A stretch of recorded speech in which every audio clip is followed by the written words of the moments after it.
Chapter 7. What afterward befell the seditious when they had done a great deal of mischief, and suffered many misfortunes, and also how Caesar became master of the upper city. And now the seditious rushed into the royal palace, into which many had put their effects, because it was so strong, and drove the Romans away from it. They also slew all the people that had crowded into it, who were in number about 8,400, and plundered them of what they had. They also took 2 of the Romans alive. One was a horseman, the other a footman. They then cut the throat of the footman, and immediately had him drawn through the whole city, as revenging themselves upon the whole body of the Romans by this one instance. But the horseman said he had somewhat to suggest to them in order to their preservation, whereupon he was brought before Simon. But he having nothing to say when he was there, he was delivered to Ardalus, one of his commanders, to be punished, who bound his hands behind him, and put a riband over his eyes, and then brought him out over against the Romans, as intending to cut off his head.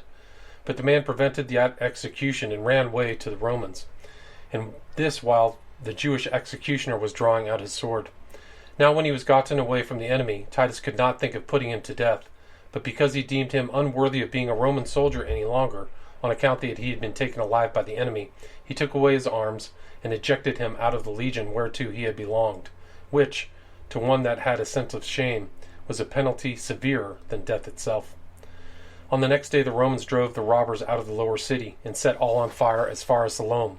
These soldiers were indeed glad to see the city destroyed, but they missed the plunder, because the seditious had carried off all their effects, and were retired into the upper city.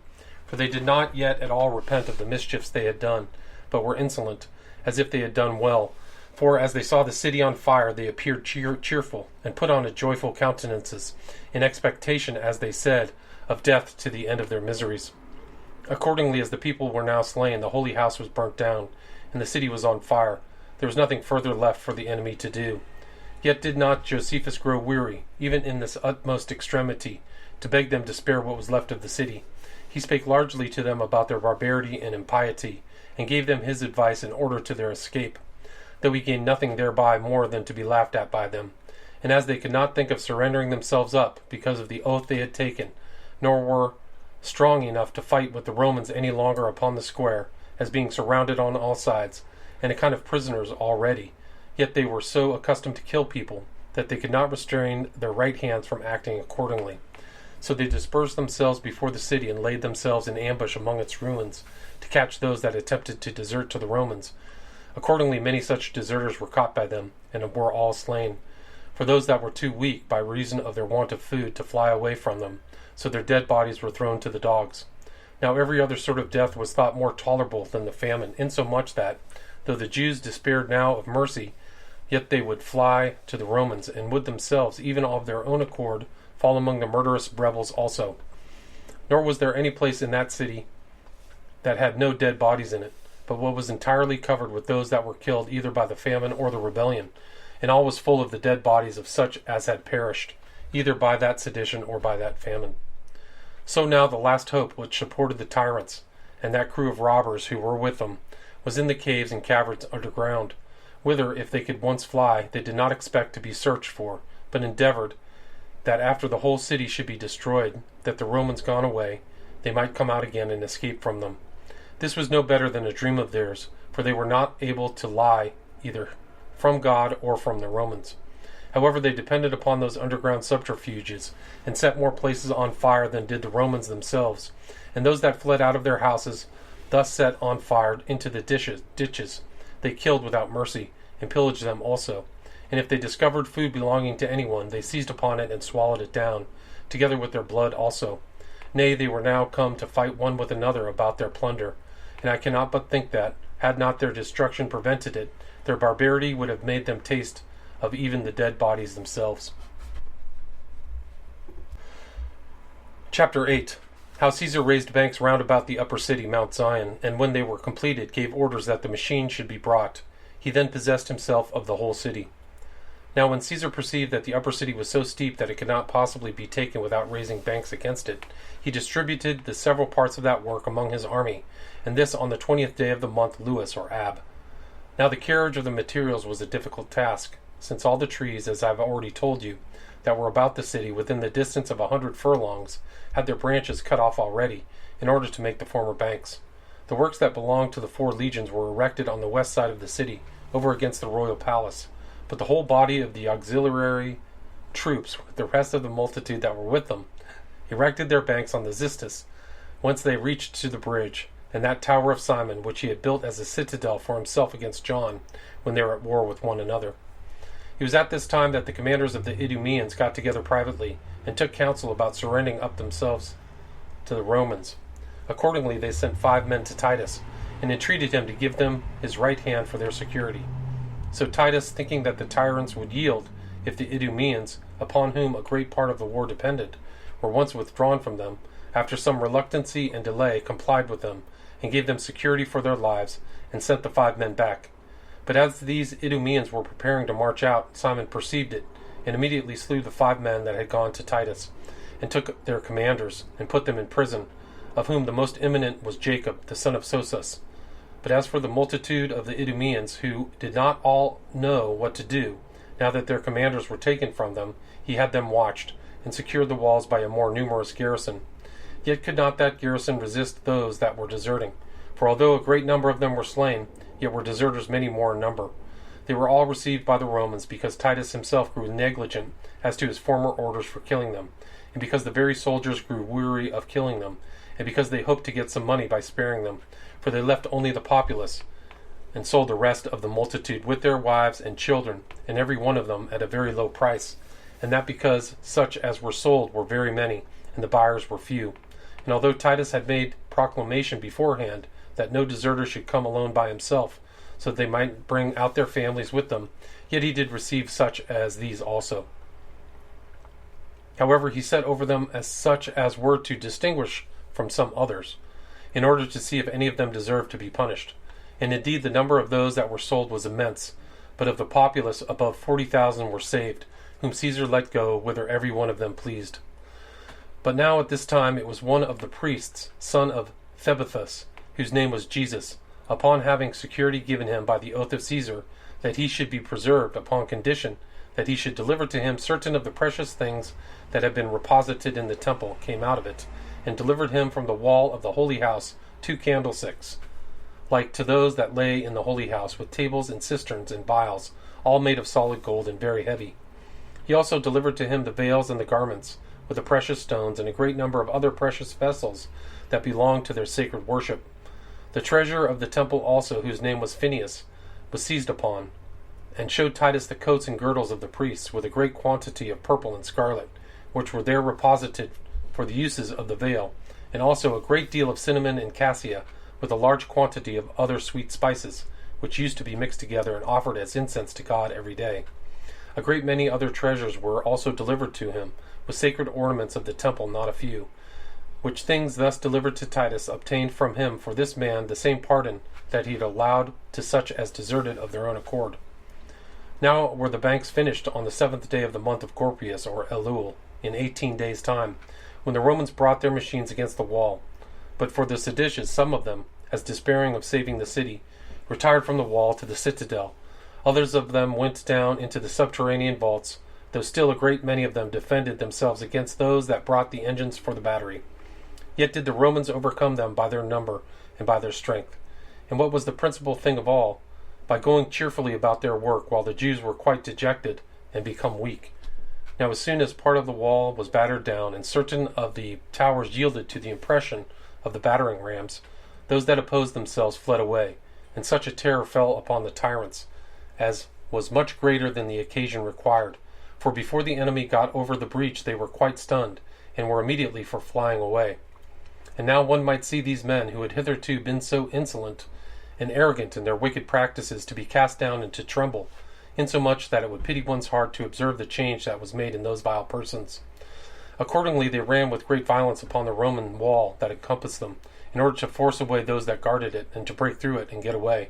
But when they saw that those who had formerly been faithful to them had gone away, as indeed they were fled whithersoever the great distress they were in persuaded them to flee, as also when those that came running before the rest told them that the western wall was entirely overthrown, while others said the Romans were gotten in, and others that they were near and looking out for them, which were only dictates of their fear. which imposed upon their sight and fell upon their face, and greatly lamented their own mad conduct, and their nerves were so terribly loosed that they could not flee away. And here one may chiefly reflect on the power of God exercised upon these wicked wretches, and on the good fortune of the Romans. For these tyrants did now wholly deprive themselves of the security they had in their own power, and came down from those very towers of their own accord, wherein they could have never been taken by force, nor indeed by any other way than by famine. And thus did the Romans, when they had taken with such great pains about weaker walls, get by good fortune what they could never have gotten by their engines. For 3 of these towers were too strong for all mechanical engines whatsoever, concerning which we have treated above. So now they left these towers of themselves, or rather they were ejected out of them by God himself, and fled immediately to that valley which was under Siloam, where they again recovered themselves out of the dread they were in for a while, and ran violently against that part of the Roman wall which lay on that side. But as their courage was too much depressed to make their attacks with sufficient force, and their power was now broken with fear and affliction, they were repulsed by the guards, and dispersing themselves at distances from each other, went down into the subterranean caverns. So the Romans being now become masters of the walls, they both placed their ensigns upon the towers, and made joyful acclamations for the victory they had gained, as having found the end of this war much lighter than its beginning. For when they had gotten upon the last wall without any bloodshed, they could hardly believe what they had found to be true, but seeing nobody to oppose them, they stood in doubt what such an unusual solitude could mean. But when they went in numbers into the lanes of the city with their swords drawn, they slew those whom they overtook without, and set fire to the houses whither the Jews were fled, and burnt every soul in them, and laid waste a great many of the rest.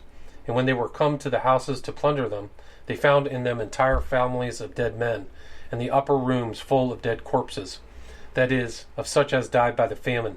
They then stood in a horror at this sight, and went out without touching anything. But although they had this commiseration for such as were destroyed in that manner, yet had they not the same for those that were still alive. But they ran every one through whom they met with, and obstructed the very lanes with their dead bodies, and made the whole city run down with blood, to such a degree indeed that the fire of many of the houses was quenched with these men's blood. And truly so it happened, as though the slayers left off at the evening, yet did the fire greatly prevail in the night, and all was burning. Came that 8th day of the month of Gorpius, or Elul, upon Jerusalem, a city that had been liable to so many miseries during the siege, that had it always enjoyed as much happiness from its first foundation, it would certainly have been the envy of the world. Nor did it on any other account so much deserve these sore misfortunes, as by producing such a generation of men as were the occasions of this its overthrow. Chapter 9. What injunctions Caesar gave when he was come within the city, the number of the captives and those that perished in the siege, and also concerning those that had escaped into the subterranean caverns, among whom were the tyrants Simon and John themselves. Now when Titus was come into this upper city, he admired not only some other places of strength in it, but particularly those strong towers which the tyrants in their mad conduct had relinquished.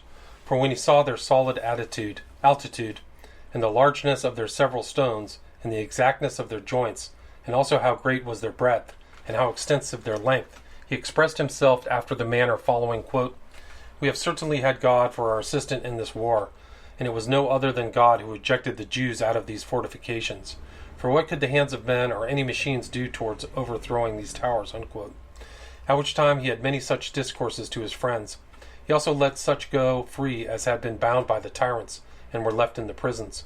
To conclude, when he entirely demolished the rest of the city, and overthrew its walls, he left these towers as a monument to his good fortune, which had proved his auxiliaries, and enabled him to take what could not otherwise have been taken by him.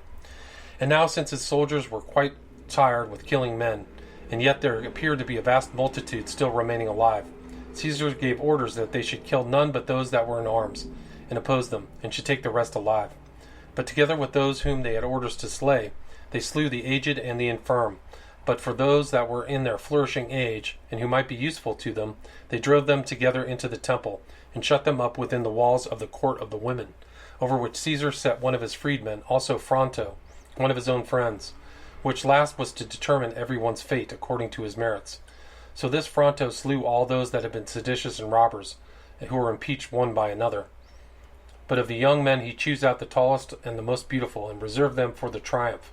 And as the rest of the multitude that were above 17 years old, he put them into bonds, and sent them to the Egyptian mines. Titus also sent a great number into the provinces, as a present to them, that they might be destroyed upon their theaters, by the sword and by wild beasts. But those that were under 17 years of age were sold for slaves. Now during the days wherein Fronto was distinguishing these men, there perished, for want of food, 11,000, some of whom did not taste any food, through the hatred their guards bore to them, and others would not take in any when it was given them. The multitude also was so very great that they were in want even of corn for their sustenance. Now the number of those that were carried captive during this whole war was collected to be 97,000, as was the number of those that perished during the whole siege, 1,100,000, the greater part of whom were indeed of the same nation, with the citizens of Jerusalem, but not belonging to the city itself. For they were come up from all the country to the feast of unleavened bread, and were on a sudden shut up by an army, which at the very first occasioned so great a straitness among them, that there became a pestilential destruction upon them, and soon afterward such a famine as destroyed them more suddenly. And that this city could contain so many people in it is manifest by that number of them which was taken under Seditious, who being desirous of informing Nero of the power of the city, who otherwise was disposed to contemn that nation, entreated the high priests, if the thing were possible, to take the number of their whole multitude. So these high priests, upon the coming of that feast which is called Passover, when they slay their sacrifices from the 9th hour till the 11th, but so that a company not less than 10 belong to every sacrifice, for it is not lawful for them to feast singly by themselves, and many of us are 20 in a company, found the number of sacrifices was 256,500, upon the allowance of no more than 10 that feast together, amounts to 2,700,200 persons that were pure and holy.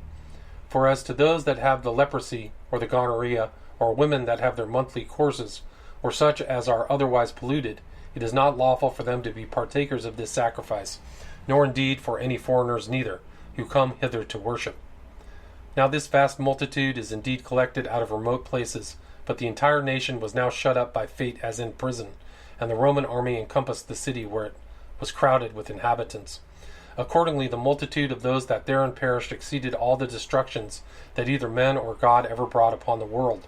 For to speak only of what was publicly known, the Romans slew some of them, some they carried captives, and other they made a search for underground. And when they found where they were, they broke up the ground and slew all they met with. There were also found slain there above 2,000 persons, partly by their own hands, partly by one another, but chiefly destroyed by the famine. But then the ill savour of the dead bodies was most offensive to those that lighted upon them, insomuch that some were obliged to get away immediately, while others were so greedy of gain that they would go in among the dead bodies that lay on heaps, and tread upon them. For a great deal of treasure was found in these caverns, and the hope of gain made every way of getting to it esteemed lawful. Many also of those that had been put in prison by the tyrants were now brought out, for they did not leave off their barbarous cruelty at the very last. Yet God did avenge himself upon them both, in a manner agreeable to justice. As for John, he wanted food, together with his brethren in these caverns, and begged that the Romans would now give him their right hand for his security, which he had often proudly rejected before. But for Simon, he struggled hard with the distress he was in. Still he was forced to surrender himself, as we shall relate hereafter. So he was reserved for the triumph, and to be slain, as was John condemned to perpetual imprisonment. Now the Romans set fire to the extreme parts of the city and burnt them down, and entirely demolished its walls. Chapter 10. Whereas the city of Jerusalem had been 5 times taken formerly, this was the 2nd time of its desolation. A brief account of its history. And thus was Jerusalem taken in the 2nd year of the reign of Vespasian, on the 8th day of the month Gorpius, or Elul. It had been taken 5 times before, though this was the 2nd time of its desolation. For Shishak the king of Egypt, and after him Antiochus, and after him Pompey, and after them Josephus and Herod, took the city, but still preserved it. But before all these the king of Babylon conquered it, and made it desolate, 1,486 years and 6 months after it was built. But he who first built it was a potent man among the Canaanites, and in is our own tongue called Melchizedek, the righteous king, for such he really was, on which account he was there the first priest of God, and built the first temple, and called the city Jerusalem, which was formerly called Salem. However, David, the king of the Jews, ejected the Canaanites, and settled his own people there. He was demolished entirely by the Babylonians 477 years and 6 months after him. And from King David, who was the first of the Jews who reigned therein, to this destruction under Titus for 1,179 years. But from its first building till this last destruction were 2,177 years. Yet hath not its great antiquity, nor its vast riches, nor the diffusion of its nation over the habitable earth, nor the greatness of the veneration paid to it on a religious account, been sufficient to preserve it from being destroyed. And thus ended the siege of Jerusalem. And that's the end of my covering of chapters, or book 5 and 6 of the Wars of the Jews, which are 7 books. There's another book after this 6th one that kind of covers what happened after the destruction of Jerusalem. So I would recommend people just go find the entire corpus or text of Josephus wherever you can find them. I think they're worthwhile reading. Thank you.